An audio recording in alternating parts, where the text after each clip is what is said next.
water we're sat in. These artesian baths, there's 4 of them, 32 to 35 degrees Celsius. The amazing thing is that it's thought that this water fell as rain probably 2 million years ago on the mountains of Papua New Guinea, and then made its way through the aquifers to the Great Artesian Basin, and then popped up into this very tub. As that for just amazing. Didn't just pop up into the tub, I think. It's just amazing. We're bathing in 2 million year old water. Yes. Thanks, Paps. So we're at Wooramel River Retreat, otherwise known as Wooramel Station. Pretty good, unpowered riverside site, $32 a night. Can't connect to water, it's bore water. There are showers and toilets, which are alright. They're okay. Yeah, very They're nice. nothing plush, but they're okay. They're very nice. Yeah, so we just sat on the banks of the river. We camped on the back of the river. Yeah. We haven't sat on it. Yeah, we haven't sat on it because actually it's been blowing a gale, but we could do if the wind stopped. Got a fire pit, got a big 20 kilo bag of wood for $20, because you can't obviously desecrate the station and collect wood from here, but that's okay. Went for 6k walk, as P said earlier, along one side of the river, came back the other side, that was nice. There's a 4-wheel drive track that you can take, but we didn't, partly because it's $10. Yes. Not that that's a lot, but No, but seriously, you already paid to be on the station. yeah, so anyway, moving on. Yeah, and then there's a historic tip, which is basically, they've been quite creative with a heap of old junk, but it's quite good, it's worth a visit. Yes. And you have to walk across the dirt runway to get there. Yeah, airstrip. Yeah, to get there. Yeah, so it's alright here. That's Recommend right. it. Yeah, we leave tomorrow to go to Canal. at the Quobba Blowholes on the edge of the Western Australian coast near Carnarvon. They're holes that have been eroded, and then the water comes up between it, and it's like a big spurt. So we're just going to have a look. Okay. Right up there with the beautiful, gorgeous, spectacular coastline.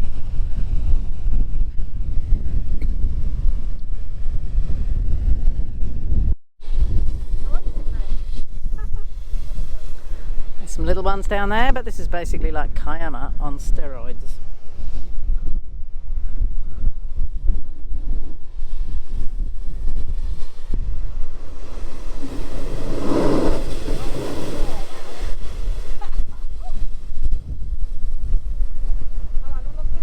Here, this might be a big one. Look, look.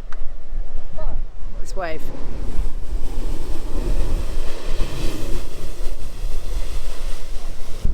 There she goes.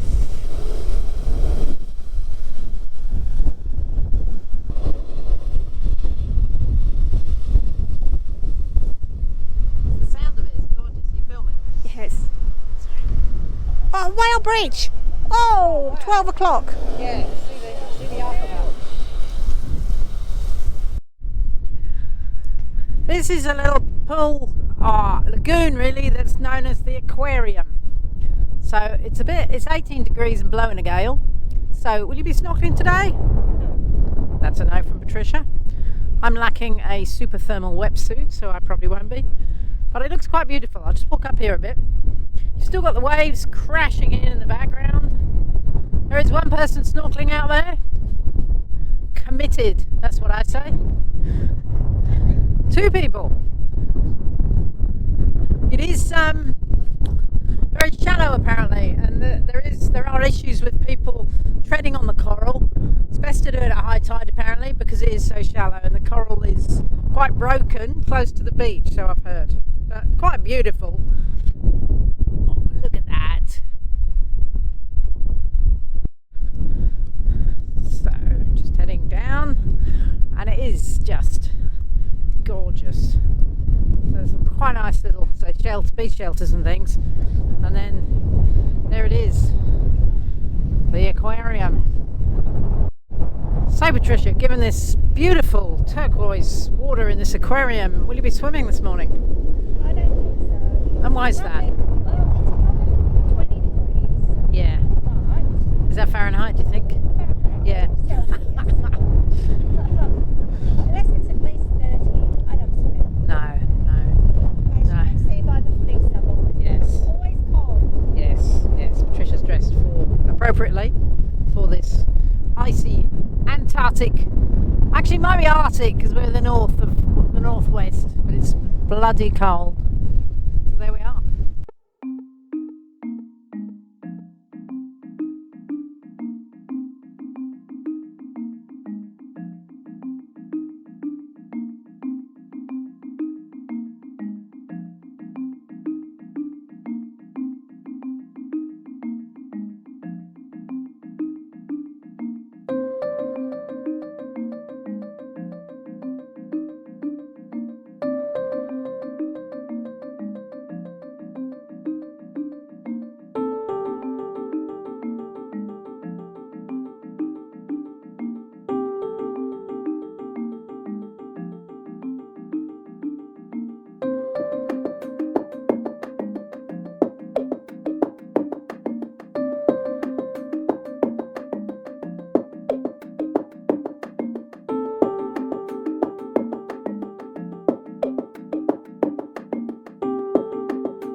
We've stopped here at a place called Fishy Well. It's just a roadside stop on the Carnarvon Gascoyne road, about 65 kilometres west of Gascoyne.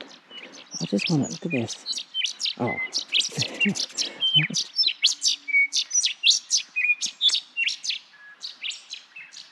Birds, cows lowing in the distance.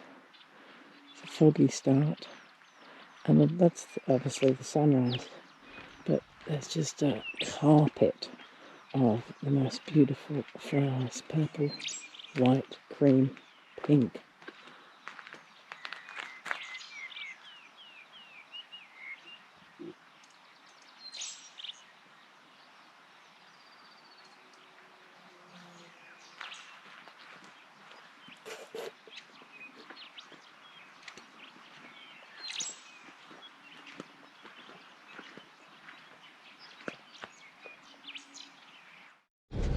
We're just coming into Temple Gorge in the Kennedy Range National Park, and this is where we'll camp for 4 nights. It's absolutely gorgeous in here. There's wild flowers everywhere. The rock looks amazing. This is going to be a great place to explore. Colours are amazing. All the rocks are like red, and that's the iron ore. Looks beautiful.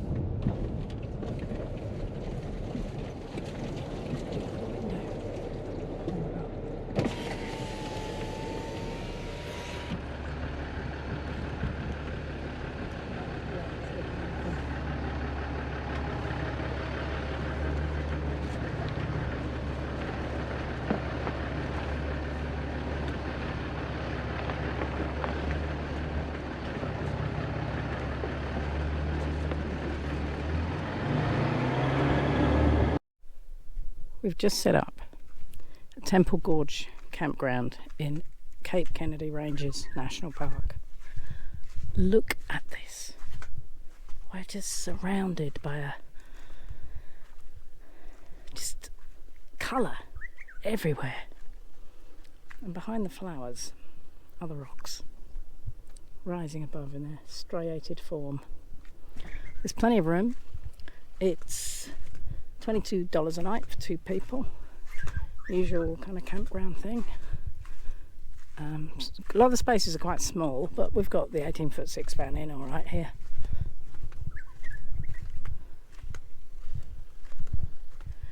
And I'm going to show you this.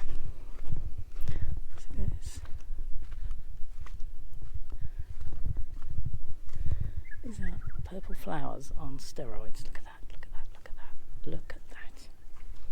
this is the walk to the toilets.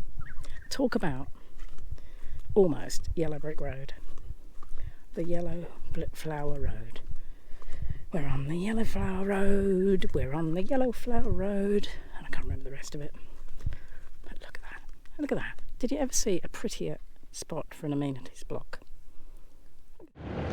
We're heading off to Honeycomb Gorge in the Kennedy Range National Park.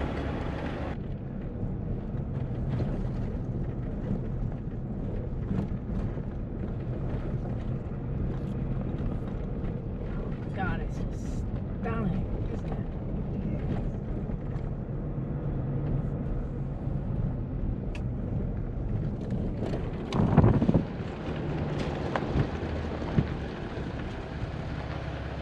Moira and I are just heading into Honeycomb Gorge. There's Moira there. I don't know if you can see it, but it's just up there. Okay. I don't know if you can see this or not, but it's called Honeycomb Gorge because the rocks look like honeycomb. Well, we're just approaching the honeycomb bit, although there's been little bits. Look at that. Oh, and there's a pool. Stunning. Amazing. Beautiful. You can imagine this in the wet, with the water crashing its way through. Amazing. And in case you were tempted to go further, end of trail. Oh. Wow. You made it, mate. This is why they call it honeycomb. Look at that. Oh my God. Oh, well worth that little walk. Now we're heading towards the sunrise, lookout. It's not sunrise for us, but we might go at sunrise tomorrow. It's very pretty in here. And the wildflowers everywhere. It's just gorgeous.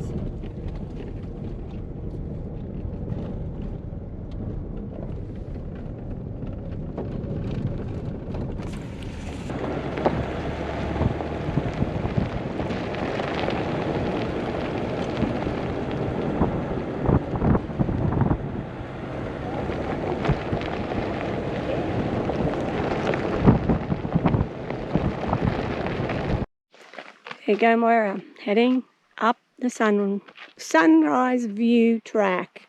Or it's a hill, actually. Okay.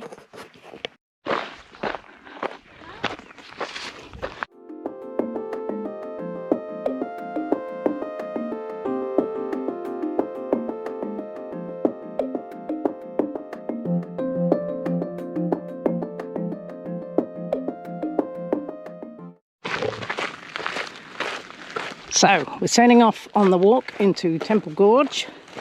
It's only about 2.5, 3 kilometres, but they recommend an hour and 2 hours, up to 2 hours.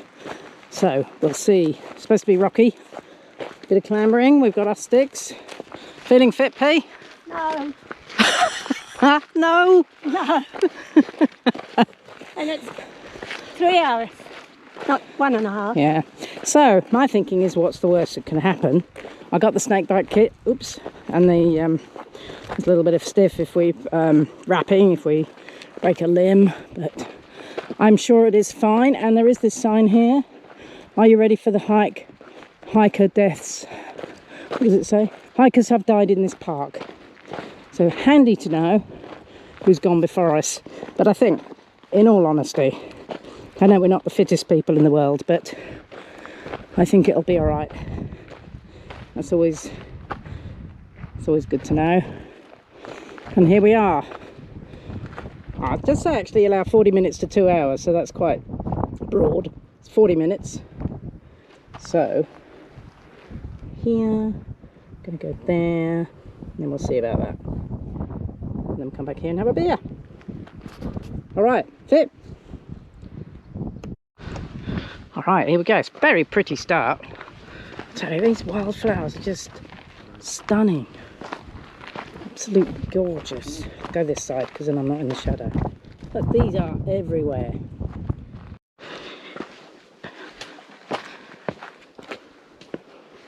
Oop, doing a bit of clambering now. So there's a ranger just ahead of us and he said he's doing some pruning. So really you could think of this just like any other suburban garden. Needs care and attention. Just look at these. Now yellow ones.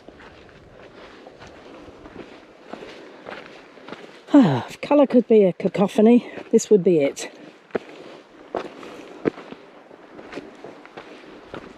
How are you going? Good. Are you making me go through?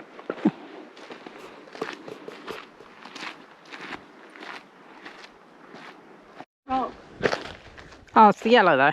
Yeah. Here we are. We lost the path for a bit now because we are in a riverbed. But we found a little sign. So we're all good. Okay, we've just passed the fork in the track. So the class 4 goes off to the right and we're continuing on the class 3 for today's outing. It's all gorgeous. We were just talking to the ranger. They're doing a bit of pruning. There's some logs across the track. Oh, we don't go up there. We go across here. Look at this.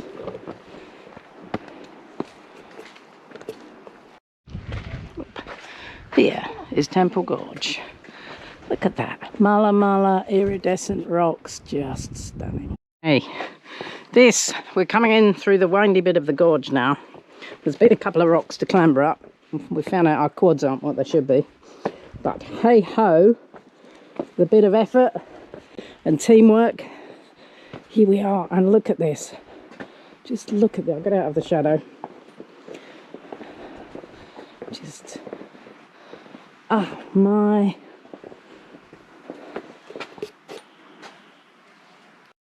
So P, worth the trip so far?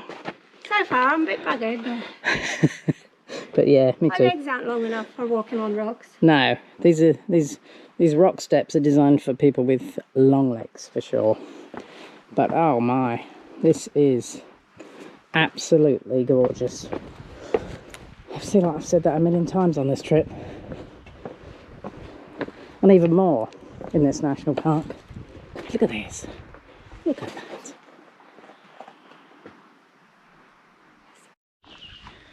Had a girl. There we are. There's nature's window. Oh, right. One of them. I don't think I can get up there. It's a try for like. Okay, we're nearly at the end of the gorge. Up here.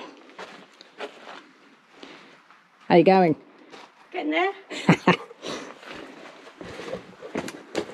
That's just this little rocky bit coming through here.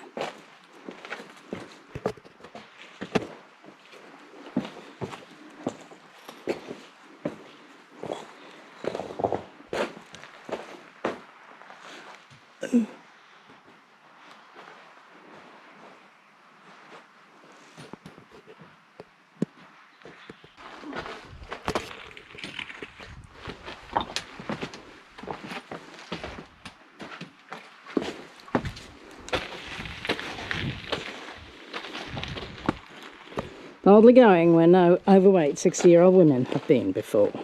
Actually, oh, 64, that's true. All right there, mate.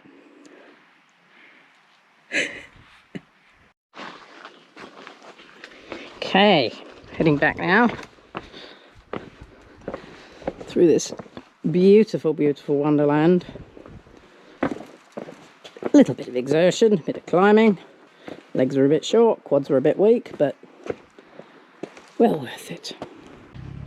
We're here to take photos of the bees. They're native bees and they build their nest in the ground. They don't bite.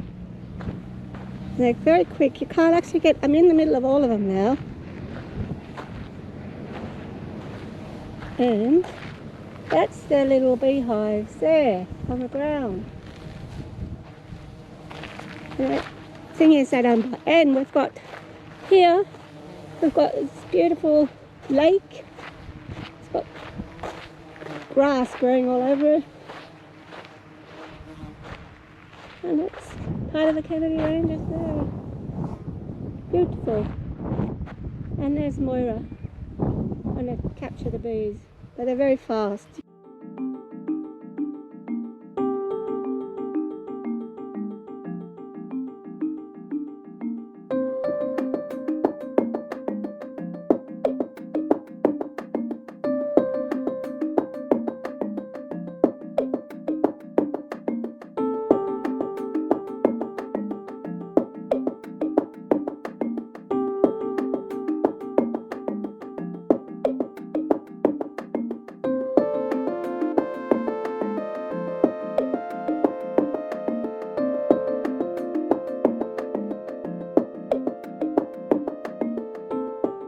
This morning we are headed off to Mount Augustus. Finally, from Kennedy National Park. And you might notice a new driver.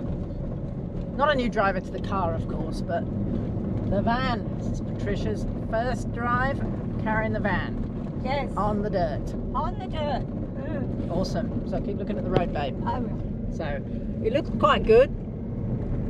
It's apparently graded 2 weeks ago. So we're hoping that that grading is all the way to, it's about 260k all the way to Mount Augustus. We're not taking the commonly taken route. Of course. Yeah, we're taking the uncommon, because otherwise it would have been 60k back to Gascoyne Junction and then up the Creamery Road. So we're taking not really a back road, but not the most common tourist route. Anyway, it is all beautiful. Catch you later. Bye. So we're here at the plaque memorialising the mystery of the missing man. So bright.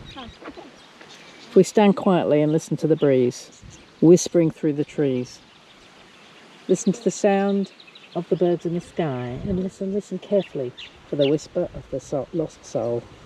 This site is the place of the unsolved mystery. The mystery of Patrick Mead Bowen, who disappeared here in 1982. And along the road, or along the way, you get these beautiful wildflowers.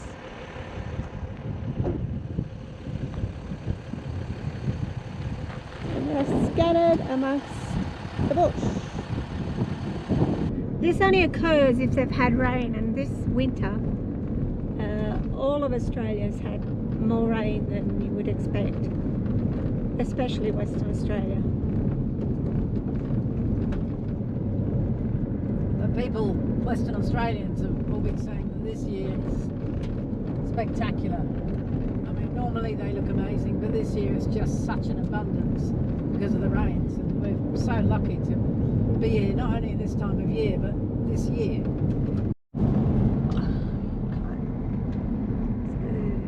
That out there is the largest monolith in the world.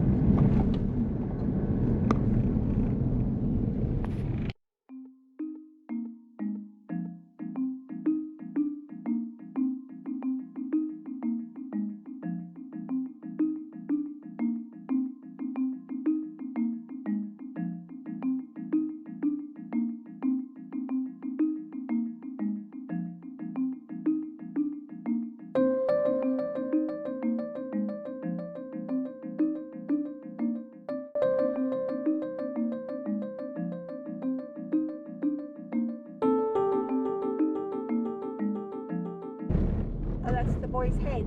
I don't know. I'd like to speak to a person whose country it is.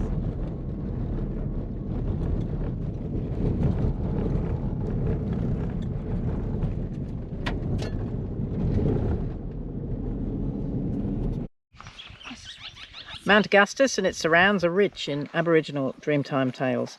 The mount itself is known among the Wurundjeri people as Bungara. Barringara was a boy who escaped the rigours of his tribal initiation, only to face the consequent wrath of his tribesmen, who speared and clubbed him to death. The Wurundjeri people say the shape of Mount Augustus is the boy lying as he died on his belly, with his left leg bent up beside his body. The rock formations on the west of the rock show his wounds. Cattle pool is known as Gulini among the Wurundjeri people. The Dreamtime snake Gujida inhabits the water at the eastern end of the pool. Aboriginal people still avoid swimming in the area for fear of incurring the snake's wrath. They will, however, happily swim in the pools at the northeast of the pool, so long as they sprinkle sand in the water as a sign of respect to Gujida. The Wurundjeri people always sleep lightly when camping here at Cattle Pool. They fear willy-willies, mini cyclones of dust, sweeping down from the mountain, and they are an ancient spirit, an ancestral spirit, who'll punish those who fail to respect the land. The spirit lives up on the mount, and the Wurundjeri people report seeing the light of his campfire blazing at night. The light always shines from the same place and has been spotted on many occasions. While it's okay to traverse the mount during the day, the spirit is the reason to avoid the mount after dark. In fact, the Wurundjeri would never risk being on the mount after nightfall. They also know never to take anything from the land around here. Advise us to do the same, respect the land, or face the consequences from the Barangara spirit. Fair comment. The drover, E.T. Hooley, stood at this very point on the 11th of July, 1866. He said, "I was camped on the north side of the river, the summit of Mount Augustus bearing south. There are some permanent pools of water in the Lions, bearing north-northwest from an abrupt cliff on the north side of the mount. This is of importance to travellers in dry seasons, as there's no permanent water in the river to the eastward so far as I have been. I intend camping here for 3 or 4 days." And I don't blame him. Right, we're off on the saddle trail. It's an hour return. I think we can manage that. Hopefully it doesn't get too rough. It's getting warm already because it's 11 o'clock-ish. Come up over the saddle. Right. One of those helpful signs again. Yes. Well, that was a nice little climb, eh? Yeah. Right, this walk is a Flintstone Bedu Boodoo walk. It's to some Aboriginal carvings. Where I head, paving the way.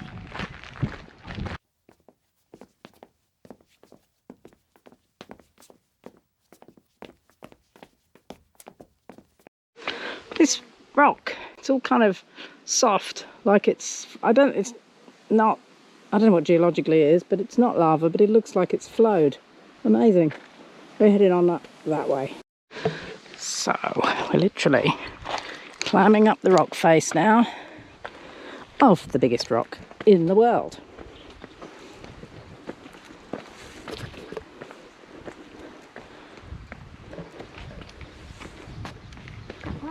Yes. This is stunning. Look at that. Wow. Look at that. Wow, I bet the water. So, we're climbing up through here because the petroglyphs are underneath this flat rock up here. Just under there. And all over this rock are embedded stones like that. And here. And oh, it's a bit in shadow, that one. But there's hundreds of them. Just other little rocks. Just embedded.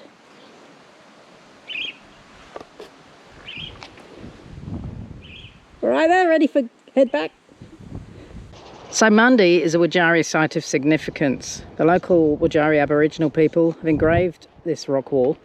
Petroglyph is the term used for this type of artwork. Petroglyphs are powerful cultural symbols. Their landscape context is important to their meaning. The artwork here is, they say that it's a place to quietly wonder about the creators of these cultural symbols.